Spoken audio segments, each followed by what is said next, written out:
નમસ્કાર વિદ્યાર્થી મિત્રો, આજે આપણે ધોરણ 10 ની અંદર જે આપણો પાઠ ચાલુ છે એના લેક્ચર નંબર 6 ની અંદર ભેગા થયા છીએ. વિદ્યાર્થી મિત્રો, આજે આપણે છે એ આપણો 9મો પાઠ જે ચાલતો હતો વન્ય વન અને વન્યજીવ સંસાધન, એને આપણે છે આજે પૂરો કરીશું. અગાઉ આપણે થોડું ઘણું જોઈ લઈએ પહેલેથી કે જંગલના પ્રકારો ભણી ગયા, જૈવ વૈવિધ્ય ભણી ગયા, વનજીવ સંરક્ષણ ભણી ગયા, વનનું સંરક્ષણ ભણી ગયા, બરાબર. પરિયોજનાઓ ઘણી બધી ભણી ગયા. હવે આપણે આની પહેલાના લેક્ચરની અંદર છે એ 4 થી 5 પરિયોજનાઓ જોઈ હતી, પણ 2 પરિયોજનાઓ વિદ્યાર્થી મિત્રો બાકી હતી. આપણે આ લેક્ચરની અંદર પૂરી કરશું. એમાં આજની પહેલી પરિયોજના છે ગીધ પરિયોજના. મેં તમને કીધું એમ પરિયોજનાની અંદર બહુ કંઈ ખાસ યાદ રાખવાનું હોતું નથી. જેની અંદર તમને પહેલું જ કીધું છે, આવું વિજ્ઞાનમાં તમે ભણો છો, ગીધ એ કુદરતનું સફાઈ કામદાર છે. આ વિજ્ઞાનમાં આવે છે એટલે મારે કઈ બહુ ચર્ચા કરવાની જરૂર નથી કે ગીધ એ કુદરતનું સફાઈ કામદાર છે. તે મોટા ભાગે મૃત ઢોરનું માંસ ખાય છે. તો જો બંને મુદ્દા સરખા જ છે, એટલે કે મીન્સ સહેલા છે કે ગીધ છે એ કુદરતનું સફાઈ કામદાર છે અને મૃત ઢોરનું માંસ ખાય છે. ભારતમાં ગીધની કુલ 9 પ્રજાતિ છે. વિદ્યાર્થી મિત્રો, આ એક વાક્યમાં પૂછાય છે કે ભારતમાં કુલ ગીધની કેટલી પ્રજાતિ છે? તો 9 પ્રજાતિ છે. ગીધની સંખ્યામાં ઘટાડો થવાથી 2004માં ગીધ પરિયોજનાની શરૂઆત કરવામાં આવી. તો વિદ્યાર્થી મિત્રો, ગીધ પરિયોજના સૌથી સહેલી. ફરીવાર ચાર જ મુદ્દા છે, રિપીટ કરીએ. ગીધ એ કુદરતનું સફાઈ કામદાર છે. બીજું, મૃત ઢોરનું માંસ ખાય છે. ભારતમાં ગીધની સંખ્યા 9 છે, એટલે કે એની પ્રજાતિ 9 છે. ખાસ યાદ રાખજો, પ્રજાતિ કેટલી છે? 9 પ્રકારના ગીધ જોવા મળે છે એવું કે છે. અને ગીધની જે છે એ પરિયોજના ક્યારે શરૂ કરવામાં આવી? તો કે 2004માં શરૂ કરવામાં આવી. તો ફરી એક વખત ત્રીજી વાર રિપીટ કરીએ. ગીધ એ કુદરતનું સફાઈ કામદાર છે, મૃત ઢોરનું માંસ ખાય છે. ભારતમાં ગીધની કુલ 9 પ્રજાતિ છે. ગીધની સંખ્યામાં ઘટાડો થવાથી 2004માં આ પરિયોજના શરૂ કરવામાં આવી હતી. ખાસ વિદ્યાર્થી મિત્રો, સાલ યાદ રાખજો. મેં તમને અગાઉ પણ બધી પરિયોજનાની સાલ કીધી હતી, જે તમને જોડકામાં કે એમ પૂછાઈ શકે. ત્યારબાદ આપણી છેલ્લી પરિયોજના હતી હિમદીપડા પરિયોજના. હવે હિમદીપડા પરિયોજનાની અંદર તો 2 જ મુદ્દા છે. આમ તો શું કે છે કે હિમાલયના 3000 મીટરની ઊંચાઈ પર જે છે એ હિમદીપડા જોવા મળે છે. આપણે એક જ વસ્તુ યાદ રાખવાની, હિમાલયમાં કઈ ઊંચાઈ પર? 3000 મીટરની ઊંચાઈ પર હિમદીપડાઓ જોવા મળે છે. મોટાભાગે બીજે ક્યાંય જોવા મળતા નથી. એટલે કે છે કે શું કામ શરૂ કરવામાં આવી? તો કે લોકોમાં તેના વિશે જાણકારી વધે. આપણે હિમદીપડા વિશે બહુ જાણતા નથી, પણ આપણે એના વિશે વધુ જાણીએ એ માટે 2000ની સાલમાં આ પરિયોજના શરૂ કરવામાં આવી. તો વિદ્યાર્થી મિત્રો, આમાં તો કાંઈ નથી.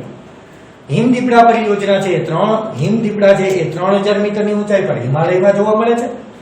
અને એમાં લોકોમાં એની વિશે જાણકારી વધે એટલે 2000ની સાલમાં એની શરૂઆત કરવામાં આવી. તો બંને પરિયોજનાને ફરી એક વખત ભણી લઈએ. ગીધ પરિયોજના કુદરતનું સફાઈ કામદાર છે, મૃત ઢોરનું માંસ ખાય છે. ભારતમાં ગીધની કુલ 9 પ્રજાતિ છે. ગીધ છે એની સંખ્યામાં ઘટાડો થવાથી 2004માં આ યોજના શરૂ કરવામાં આવી. હિમાલયમાં છે એ હિમદીપડા 3000 મીટરની ઊંચાઈ પર જોવા મળે છે અને લોકોમાં તેની જાણકારી વધે એ માટે 2000માં તેની આ પરિયોજના શરૂ કરવામાં આવી. આ ઉપરાંત બીજી કેટલી યોજનાઓ છે, જેમાં હુંગલ પરિયોજના જે હરણ માટે છે. ખાસ યાદ રાખજો, હુંગલ પરિયોજના શેના માટે? હરણ માટે. ત્યારબાદ લાલ પાંડા પરિયોજના છે, મણિપુર થામીલ પરિયોજના છે અને ડોલ્ફિન પરિયોજના છે. આ મેં એટલે લખ્યું છે વિદ્યાર્થી મિત્રો, ઘણી વાર 2 માર્ક્સમાં એવો પ્રશ્ન પૂછાય, ભારતમાં કઈ પરિયોજનાઓ જોવા મળે છે? તો આપણે જે ઓલી લખીને એ બધી વાઘ પરિયોજના, ગેંડા પરિયોજના, હાથી પરિયોજના, પછી ઘડિયાળ પરિયોજના, ગીધ પરિયોજના, હિમદીપડા પરિયોજના, હુંગલ પરિયોજના, ગેંડા લાલ પાંડા પરિયોજના, મણિપુર થામીલ પરિયોજના અને ડોલ્ફિન પરિયોજના, આ બધાના નામ લખવા પડે વિદ્યાર્થી મિત્રો. ખાલી 6-7 લખી નાખો તો નહીં ચાલે. જે નીચે આપી છે એ પણ તમારે લખવી પડશે, જે તમારા 2 માર્ક્સમાં છે. ઓકે વિદ્યાર્થી મિત્રો, તો અહીંયા આપણે પરિયોજનાઓ પૂરી કરીએ છીએ. હવે આપણે જોઈએ છીએ કે અભયારણ્ય. અભયારણ્ય એટલે શું? આપણો તો અભયારણ્યોમાં ચોક્કસ મર્યાદામાં માનવ પ્રવૃત્તિની અનુમતિ છે. એટલે કે અભયારણ્યની અંદર તમે લોકો છે એ માનવ પ્રવૃત્તિ કરી શકો છો. અને એટલે કે છે ચોક્કસ મર્યાદામાં રહી, દરેક પ્રકારની નહીં, હા થોડા ઘણા અંશે તમે માનવ પ્રવૃત્તિની પણ અહીંયા છૂટ હોય છે. એટલે લખ્યું છે ચોક્કસ મર્યાદામાં માનવ પ્રવૃત્તિની છૂટ છે. કેવી રીતે? તો કે સત્તાધિકારી પાસેથી અનુમતિ મેળવ્યા બાદ પાલતુ પ્રાણીઓના ચારણ પર પણ છૂટ છે. એટલે કે તમે જ્યાં વન અધિકારી છે, અભયારણ્યની અંદર વન સંરક્ષણ અધિકારી હોય છે, એની પાસેથી જો પરમિશન અનુમતિ મેળવી લો તો તમે તમારા પાલતુ પ્રાણીઓને પણ ત્યાં ચારણ માટે લઈ જઈ શકો છો. તો બે મુદ્દા કે અભયારણ્યની અંદર ચોક્કસ મર્યાદામાં માનવ પ્રવૃત્તિની છૂટ અપાય છે, અને જો સત્તાધિકારી છે એની પાસેથી તમે અનુમતિ મેળવી લો તો તમે તમારા પાલતુ પ્રાણીઓને પણ ચારણ માટે ત્યાં લઈ જઈ શકો છો. તેમની સ્થાપના એટલે કે અભયારણ્યની સ્થાપના એક વિશેષ પ્રજાતિના સંરક્ષણ માટે રાજ્ય સરકાર દ્વારા થાય છે. બરોબર? અભયારણ્યની સ્થાપના કોણ કરે છે? રાજ્ય સરકાર. બરોબર? અને ખાસ એક વિશેષ પ્રજાતિ માટે, એટલે અભયારણ્ય છે કોઈ એક પ્રાણી માટે છે એ હોય છે, એટલે કે એક જ પ્રાણીનું સંરક્ષણ એમાં કરવામાં આવે છે. ત્યારબાદ જાણીતા અભયારણ્યના નામ આવ્યા છે પેરિયાર, ચંદ્રપ્રભા અને એતુરનાગ્રમ. એ જાણીતા અભયારણ્યો છે. તો આમાં પણ 4 જ મુદ્દા છે. ફરી એક વખત રિપીટ કરીએ. અભયારણ્યમાં ચોક્કસ મર્યાદામાં માનવ પ્રવૃત્તિની છૂટ અપાય છે. ત્યારબાદ આપણને એવું કીધું કે સત્તાધિકારી પાસેથી, એટલે કે મુખ્ય અધિકારી છે એની પાસેથી અનુમતિ મેળવ્યા બાદ તમે તમારા પાલતુ પ્રાણીને ત્યાં ચારણ માટે પણ લઈ જઈ શકો છો. ત્યારબાદ એની સ્થાપના કોઈ એક વિશેષ પ્રજાતિ માટે, એટલે કે અભયારણ્યની અંદર કોઈ એક જ પ્રજાતિનું સંરક્ષણ કરવામાં આવે છે. અને એની સ્થાપના કોના દ્વારા થાય છે? તો કે રાજ્ય સરકાર દ્વારા કરવામાં આવે છે. જાણીતા અભયારણ્યો કયા કયા છે? તો પેરિયાર, ચંદ્રપ્રભા અને એતુરનાગ્રમ છે. હવે આપણે ભણવાનું છે રાષ્ટ્રીય ઉદ્યાન. વિદ્યાર્થી મિત્રો, ઘણી વખત રાષ્ટ્રીય ઉદ્યાન અને અભયારણ્ય વચ્ચે તફાવત પૂછાય.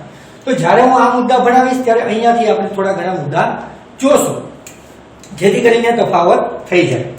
અભયારણ્યની તુલનામાં વધુ સુરક્ષિત છે. તો જો આપણે પહેલો મુદ્દો એવો લખી શકીએ કે અભયારણ્ય ઓછું સુરક્ષિત છે, જ્યારે અભયારણ્યની તુલનામાં રાષ્ટ્રીય ઉદ્યાન છે એ વધુ સુરક્ષિત છે. તો પહેલો મુદ્દો કે અભયારણ્યની તુલનામાં તે વધુ સુરક્ષિત છે. એકથી વધુ પારિસ્થિતિક તંત્ર હોય છે, ત્યાં એક કરતા વધુ પરિસ્થિતિનું અવલોકન કરવામાં આવે છે. પાલતુ પ્રાણીના ચારણ પર સંપૂર્ણ પ્રતિબંધ. તો અહીંયા તફાવતનો મુદ્દો, તો રાષ્ટ્રીય ઉદ્યાનની અંદર પાલતુ પ્રાણીના ચારણ પર સંપૂર્ણ પ્રતિબંધ છે, જ્યારે અભયારણ્યની અંદર સત્તાધિકારી પાસેથી જો તમે પરમિશન મેળવો તો તમને થોડા ઘણા અંશે પાલતુ પ્રાણીના ચારણ પર પણ છૂટ આપવામાં આવે છે, જ્યારે અહીંયા સંપૂર્ણ પ્રતિબંધ છે. ત્યારબાદ અભયારણ્યની જેમ એક વિશેષ પ્રજાતિ પર કેન્દ્રિત નથી. જ્યારે અહીંયા આપણે એવું કીધું તો અભયારણ્ય છે કોઈ એક વિશેષ પ્રજાતિ ઉપર કેન્દ્રિત છે, એટલે કે એક જ પ્રજાતિનું સંરક્ષણ થાય છે. અહીંયા અભયારણ્યની જેમ એક પ્રજાતિનું સંરક્ષણ નથી થતું, ત્યાં બધા વસ્તુનું સંરક્ષણ આપે છે. જો અને એની સ્થાપના રાજ્ય અને કેન્દ્ર સરકારના સંકલનથી થાય છે. અહીંયા એની સ્થાપના છે રાજ્ય સરકાર કરે છે માત્ર, જ્યારે રાષ્ટ્રીય ઉદ્યાનની સ્થાપના છે એ રાજ્ય અને કેન્દ્ર સરકાર બંને દ્વારા થાય છે. તો ફરી એક વખત બધા મુદ્દા.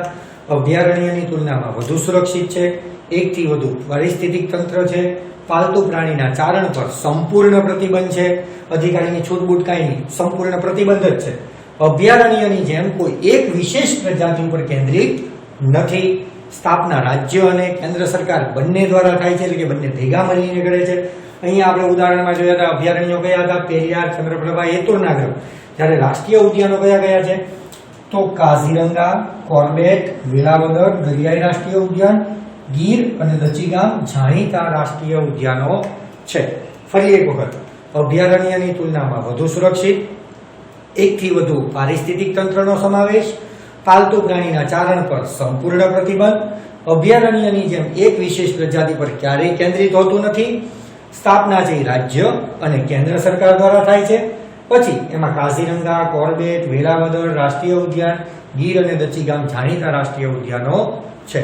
અને આપણો છેલ્લો મુદ્દો આજનો જૈવ આરક્ષિત ક્ષેત્ર. જૈવ આરક્ષિત ક્ષેત્ર વિદ્યાર્થી મિત્રો અલગ છે આ બંને કરતા, બરાબર? એટલે જ આપણને પહેલા જ મુદ્દામાં કીધું તેની રચના આંતરરાષ્ટ્રીય માપદંડ પ્રમાણે થાય છે. એમાં ઇન્ટરનેશનલ નિયમો લાગુ પડે છે.